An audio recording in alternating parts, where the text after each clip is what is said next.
Jusqu'à 9h, Good Morning Business. Il est 8h18 et mon invité c'est Olivier Dussopt, le ministre délégué chargé des comptes publics, du budget. Bonjour Olivier Dussopt. Bonjour. Évidemment on a beaucoup de questions parce qu'on a évité le reconfinement. Pour l'instant, il faut rester prudent. Il faut rester prudent et il faut faire extrêmement attention à tous les gestes barrières, au respect des conditions qui ont été mises en œuvre. Il n'y a pas de confinement. Le président de la République et le Conseil des ministres font un choix de confiance, de responsabilité, parce que les premières mesures donnent des effets, que nous attendons d'en savoir plus, et en espérant évidemment que nous pourrons y échapper. Par exemple, on ne sait toujours pas si on va pouvoir se déplacer d'une région à l'autre à partir de la semaine prochaine, les vacances scolaires. Les décisions qui sont prises le sont sur des bases sanitaires d'abord, et elles sont prises au fur et à mesure qu'elles doivent être prises. Il n'y a pas d'anticipation particulière, puisque nous voulons à chaque fois que c'est possible conserver de l'activité, restreindre le moins possible les libertés, parce que malheureusement il s'agit souvent de restreindre les libertés lorsqu'on limite des déplacements, lorsqu'on limite des heures de sortie, et donc à chaque fois les décisions sont prises lorsqu'elles sont uniquement nécessaires. Et donc on aura sans doute une précision en fin de semaine sur les vacances scolaires. Nous verrons au fil du temps en fonction de l'évolution de la situation sanitaire. Ce qu'on a voulu faire là, c'est gagner une journée, une semaine, le plus possible. Chaque jour gagné pour les commerçants, pour les entreprises, c'est toujours ça à prix. Hein. Chaque jour compte, évidemment. Chaque fois que nous pouvons éviter une journée de confinement, c'est bien. Et si nous pouvons, dans les jours qui viennent, les semaines qui viennent, grâce aux gestes barrières, grâce aux conditions que nous avons mises en place, éviter un confinement, tout le monde en sera heureux. Vous croyez que c'est possible ? Je pense que c'est possible. Je pense qu'il y a une forme de responsabilité collective dans notre quotidien, à toutes et à tous. Et avec cet espoir que les mesures prises soient suffisantes. Alors pourtant, le dernier confinement, celui d'octobre-novembre, finalement a été beaucoup moins douloureux, tout est relatif, pour l'économie que prévu. On a tourné à peu près à 92% de l'économie. Vous aviez escompté 80%, donc quelque part, j'ai envie de dire que les confinements sont de moins en moins douloureux, donc pourquoi ne pas avoir fait un confinement ? Je crois que chaque confinement est douloureux et qu'il ne faut pas relativiser, voire cette tentation de relativiser. La baisse d'activité que nous craignons au mois de novembre, autour de 20%, a effectivement été limitée à 8%. C'est d'ailleurs ce qui amène en grande partie, avec le rebond du mois de décembre, le fait que nous soyons sur 2020, avec un taux de récession, parce que nous sommes sur une récession comme nous n'avons jamais connu, de 8,3 à 8,5% selon l'INSEE, alors que nous avons craint jusqu'à 11% de récession. L'activité s'est mieux maintenue, c'est plutôt une bonne nouvelle. Ça démontre à la fois la résilience, la résistance de notre activité économique, mais aussi une adaptation. Et cette adaptation, nous l'avons à la fois provoquée, par exemple avec le maintien de l'ouverture des établissements scolaires, ce qui est un des facteurs évidemment permettant le maintien de l'activité. Et puis les entreprises ont aussi adapté leur mode de production pour garder une activité aussi importante que possible malgré ces périodes de confinement. Alors, on va voir ce qui va effectivement se passer dans les jours qui viennent. Il y a déjà une restriction supplémentaire, c'est celle pour les centres commerciaux de plus de 20 000 m² qui ont dû baisser leurs rideaux ce week-end. Qu'est-ce que vous allez faire pour eux ? Nous allons les aider et nous allons répondre présent très rapidement. Le fonds de solidarité que nous avons mis en place depuis le mois de mars représente aujourd'hui plus de 15 milliards d'euros qui ont été versés aux différentes entreprises. Il a fait l'objet de 15 modifications, à chaque fois dans un sens plus protecteur. Et donc il y aura une 16e modification là ? Il y aura des modifications, je vais y venir. Il y a des dispositifs d'exonération de cotisation, il y a des dispositifs de prêts garantis par l'État. Nous avons indiqué avec Bruno Le Maire que pour ce qui concerne les centres commerciaux de plus de 20 000 m², nous menons actuellement un travail pour la prise en charge des loyers. Faire en sorte que les loyers soient mieux pris en charge au titre des coûts fixes, puisque c'est là que le bas blesse pour beaucoup d'entre eux. C'est une décision que nous avons prise au cours du week-end dernier, parce que nous savons que malheureusement, ce sont des endroits où les gens se croisent, se retrouvent nombreux, et qu'il peut y avoir un facteur de risque avec le maintien ouvert de ces centres commerciaux. Mais alors, quel va être le nouveau dispositif en matière de loyer ? Nous aurons l'occasion, et nous le dirons avec Bruno Le Maire très rapidement, de nous exprimer sur ce sujet-là. Nous travaillons actuellement avec l'ensemble des parties prenantes pour faire en sorte que dans les centres commerciaux, il y a une meilleure prise en charge des loyers. Les pourcentages de prise en charge, la rapidité, les modalités sont en train d'être définis avec eux. Je citais Bruno Le Maire, il a rencontré, échangé avec les acteurs ce week-end à de nombreuses reprises. Alors ça vaut pour les commerçants qui effectivement, n'ayant pas d'activité, auront du mal à payer leur loyer, mais ça vaut aussi pour les propriétaires des centres commerciaux, les bailleurs. Nous étions, il y a une demi-heure, avec le président de la Société des grands magasins. Écoutez-le. Aujourd'hui, les bailleurs sont exonérés de tout fonds de solidarité, c'est-à-dire que nous n'avons droit à rien, Et les 20%, les 10 000 euros, etc., ça sert le commerçant, mais ça ne sert pas à payer les loyers. C'est trop peu. Et vous exigez, vous, le paiement des loyers ? C'est indispensable, et je crois que c'est la promesse qu'a fait Bruno Le Maire. Voilà, Frédéric Merlin, donc le président de la Société des grands magasins, qu'est-ce que vous lui Mais répondez? dès lors que nous allons améliorer la prise en charge des loyers payés par les commerçants, les bailleurs pourront être payés.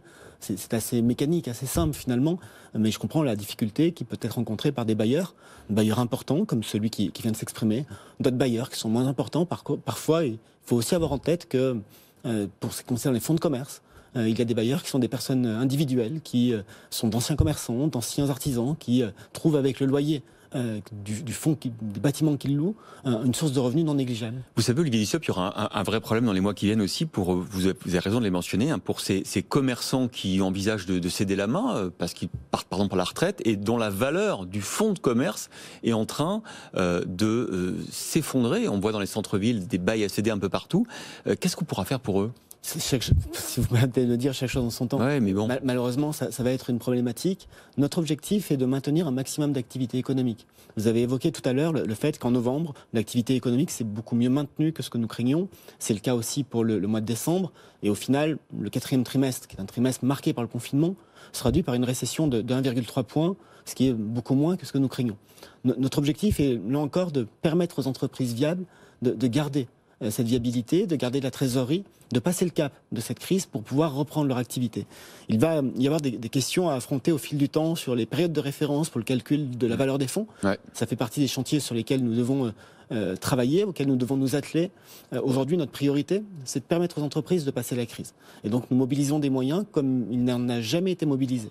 Je fais plusieurs déplacements par semaine. Je peux vous assurer que tous les chefs d'entreprise, tous les responsables de réseaux consulaires que je rencontre soulignent à chaque fois le fait que l'État est au rendez-vous. Évidemment, ici ou là, il y a une amélioration demandée, il y a des expressions pour avoir un peu plus sur un point que sur un autre.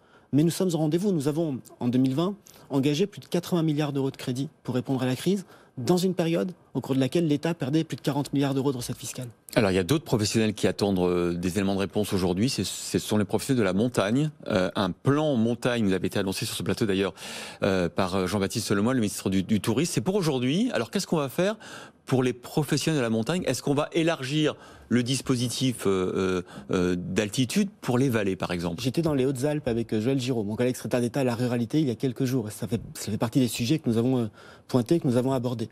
Nous avons déjà fait en sorte que le fonds de solidarité soit accessible plus facilement dans les zones de montagne. Nous avons mis en place des dispositifs de prise en charge des coûts fixes pour les remontées mécaniques, mais aussi de prise en charge des pertes de recettes, je pense à la taxe de séjour ou la taxe sur les remontées mécaniques pour les collectivités locales.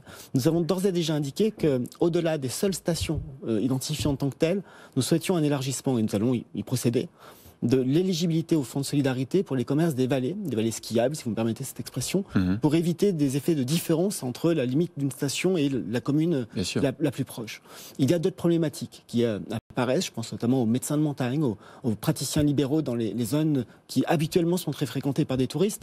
Nous y travaillons avec mes différents collègues. Le Premier ministre aura l'occasion d'apporter des précisions, mais les engagements qui ont été pris et ce que nous avons dit au titre du ministère de l'économie et des finances, au titre des comptes publics, sur le niveau de prise en charge des acteurs de la montagne, tout ça sera au rendez-vous. Par exemple, les loueurs professionnels, est-ce qu'ils n'étaient pas éligibles au fonds de solidarité? Nous prévoyons effectivement un dispositif pour aider les loueurs professionnels, les sociétés qui travaillent à la mise en location de résidences dans les domaines skiables. Elles seront aidées dans ce nouveau plan? Nous y travaillons et ça sera annoncé dans les heures qui viennent.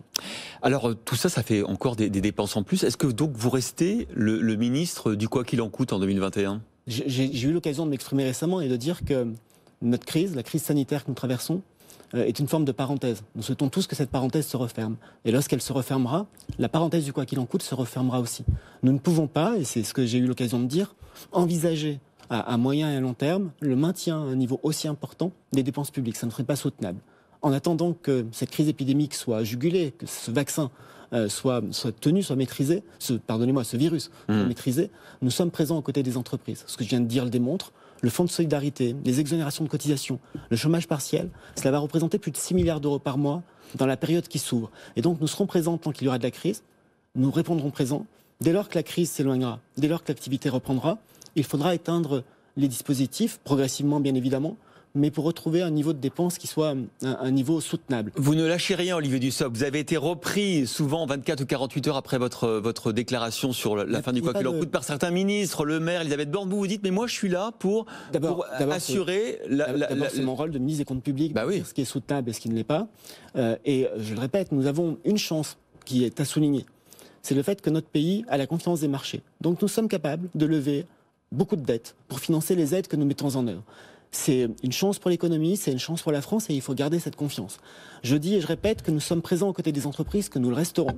Je dis et je répète que lorsque la crise va s'éteindre, que lorsque nous allons retrouver un niveau d'activité normal, lorsque les restrictions pourront être levées, les dispositifs exceptionnels que nous avons mis en place devront s'éteindre. En attendant, nous sommes présents. Vous n'avez pas peur qu'il y ait ce débat, ce fameux débat sur l'annulation de la dette? On a vu dans le sondage de Doxa qu'on a commandité la semaine dernière que 38% des Français pensent qu'il faut soit faire payer les riches et 34% qu'il ne faut pas rembourser la dette. Je pense d'abord qu'une dette se rembourse, c'est un principe assez simple, mais une dette se rembourse. Nous avons la chance aujourd'hui d'emprunter dans des conditions extrêmement favorables. Il faut garder ces conditions et si nous voulons continuer à emprunter dans ces conditions favorables, la première chose à faire, ça n'est pas de dire à ceux qui nous prêtent qu'on ne les remboursera pas. Au contraire, il faut être crédible, il faut être sérieux. La France n'a jamais fait défaut depuis 1812. Nous n'allons pas commencer. Et faire payer les plus riches?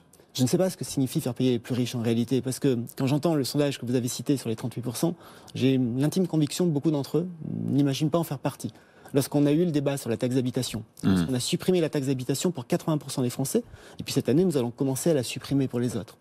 Nous avons indiqué que pour faire partie des 20% de Français les plus favorisés, il suffisait pour un célibataire de gagner 2 500 € par mois, ou pour un couple avec des revenus classiques, des revenus salariés, un peu moins de 4 000 €. Beaucoup de Français, beaucoup de contribuables ont été surpris de voir qu'ils appartenaient aux 20% de Français les plus riches. Voilà, Olivier Dussopt, encore un peu, quelques semaines, quelques mois, ministre du quoi qu'il en coûte, mais ça ne durera pas, on a bien compris. Merci Olivier Dussopt.